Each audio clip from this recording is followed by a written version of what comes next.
My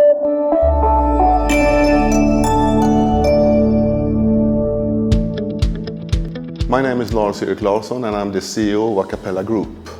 And today I had the opportunity to talk about how to use speech synthesis within the publishing business.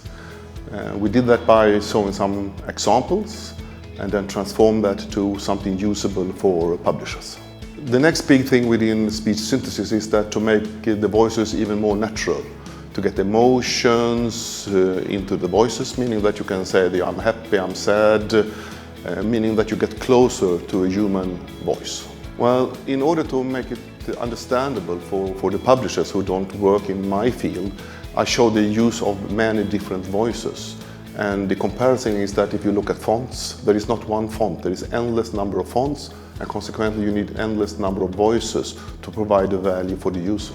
I think the publishing industry has a problem for the future to defend the rights of the margins, because there are more and more freeware or other channels to receive content, be in books or be in newspapers or anything like that.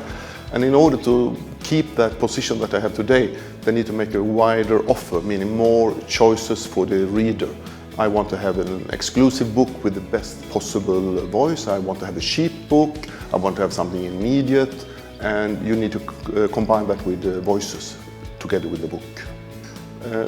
In the production flow for a book, it's fairly easy to put in the digital markers in the material, meaning that when we would receive the text, we know what they want to have as a sound. This is a happy sentence, this is a sad sentence, and if we get that in a digital format, it's just a processing issue to produce this in a very economical way.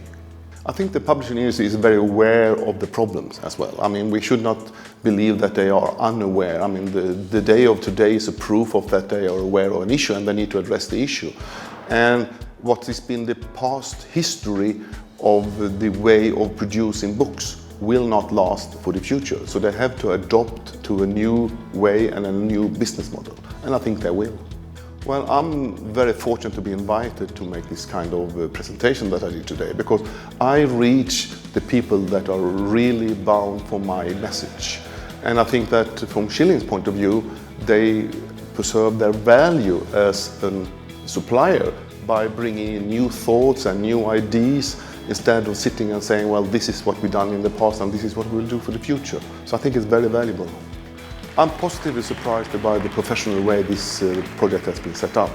The number of people, the venue, the way to address the different topics. And I think that the presentation about the new and changing business model is very, very valuable, because it's put the finger on a very sore point.